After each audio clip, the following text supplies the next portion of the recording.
Video sebelumnya kita ngebahas tentang grease trap yang fungsinya itu memisahkan lemak dan minyak dari air limbah domestik. Nah, tapi sekarang saya sempat kepikiran juga nih, misalnya dari limbah sawit, industri makanan, industri pengolahan susu, minyak dan lemaknya tuh nggak cuma mengapung di atas air, mereka tuh minyaknya tuh bisa bercampur lah, bisa terlarut dalam bentuk emulsi. Nah, ini tuh partikel halus yang nggak bisa dipisahin cuma karena pakai fisik doang atau yang grease trap kemarin. Terus air-air kayak gini tuh yang sulit diolah lah, ibaratnya tuh mesin pompa bisa kesumbat, mikroba di dalam aerasi itu bisa hilang gara-gara kekurangan oksigen. Bahkan saat uji laboratorium tuh bisa nggak lolos hasilnya, soalnya kadar di atas 25 mg per liter aja minyak dan lemaknya tuh di suatu air limbah tuh itu tuh bisa ngebuat sistem IPAL jadi ambruk lah atau bobrok. Lalu muncullah pertanyaan, kalau si grease trap itu nggak bisa atau nggak cukup menampung si air ini,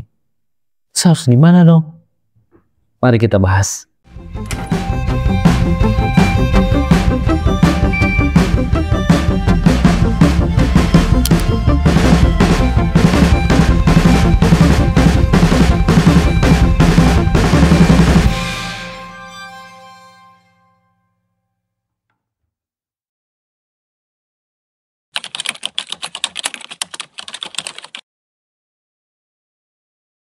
Nah, di sini ada yang namanya proses biologis. Nah, biar paham sama proses biologis ya, kita bayangin dulu aja ada daun kering yang jatuh ke tanah. Itu kan akhirnya terurai sama jutaan mikroorganisme. Mereka akan makan, akan tumbuh. Habis itu tuh dia mengubah bahan zat organik itu menjadi lebih sederhana lah ibaratnya. Nah, prinsip ini juga yang dilakukan buat pengolahan air limbah secara biologis. Nah, sama seperti video sebelumnya yang BOD.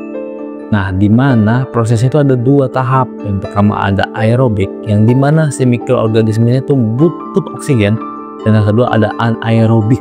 Anaerobik itu mikroorganismenya tidak butuh oksigen. Nah, kan kemarin tuh cara menurunkan BOD kan aerobik dulu baru ke anaerobik. Nah, sekarang diputar kalau mau menurunkan minyak dan lemaknya nih, anaerobik dulu. Kenapa? Karena si mikroba anaerobik itu punya kemampuan luar biasa lah dibilangnya itu untuk mengurai lemak, minyak, dan senyawa organik yang kompleks. Tanpa adanya udara tuh mereka bekerja secara perlahan, pelan, stabil, tapi efisien. Nah, inilah yang disebut anaerobic pond atau anaerobic digester.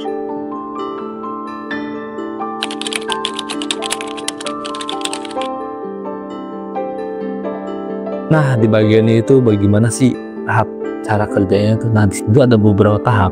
Kita masuk ke tahap pertama dulu, itu namanya hidrolisis, di mana enzim dari mikroba itu memecah senyawa kompleks jadi bentuk sederhana lah kayak gula, asam lemak. Habis itu masuk ke tahap asidogenesis. Asidogenesis itu apa? Yang dimana senyawa sederhana tadi itu diubah lagi menjadi asam organik kayak asam asetat, CO2.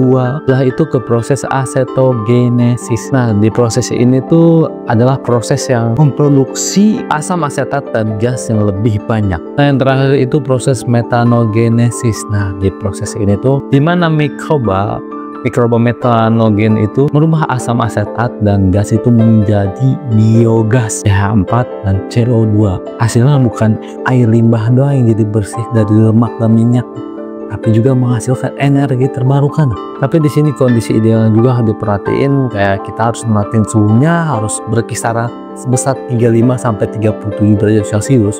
pH-nya juga harus diperhatiin di 6,8 sampai 7,2. Biar apa? Kalau pH-nya terlalu asam dan suhunya terlalu dingin itu si mikrobanya otomatis bisa berhenti bekerja. Nah, kan tadi saya bilang juga bahwa output proses yang tadi itu bisa menghasilkan biogas yang berupa gas metana tadi kan. Nah, ini tuh bisa dikumpulin juga buat bahan bakar boiler atau pembangkit listrik juga bisa. Beberapa pabrik sawit di Kalimantan dan Sulawesi udah banyak kok yang melakukan sistem ini, menghasilkan ratusan meter kubik biogas per harinya.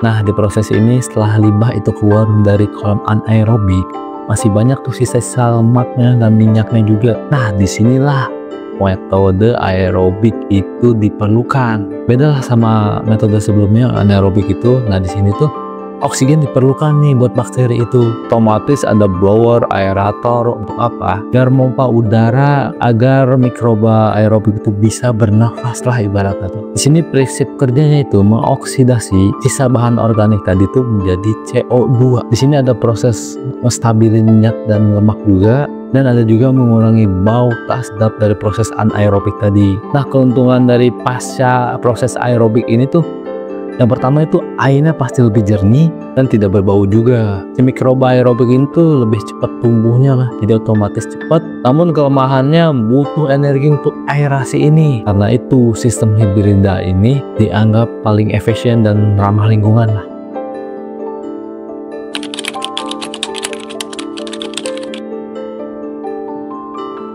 Tadi kita lihat dua metode yang tadi tuh selain membersihkan limbah juga, sistem proses biologi ini tuh bisa mengurangi emisi karbon juga gak sih? Soalnya yang tadi dilihat tuh kan biogas bisa dimanfaatkan tuh untuk membangkit listrik, dan udah pasti itu menyokong program sustainability dan proper emas atau hijau.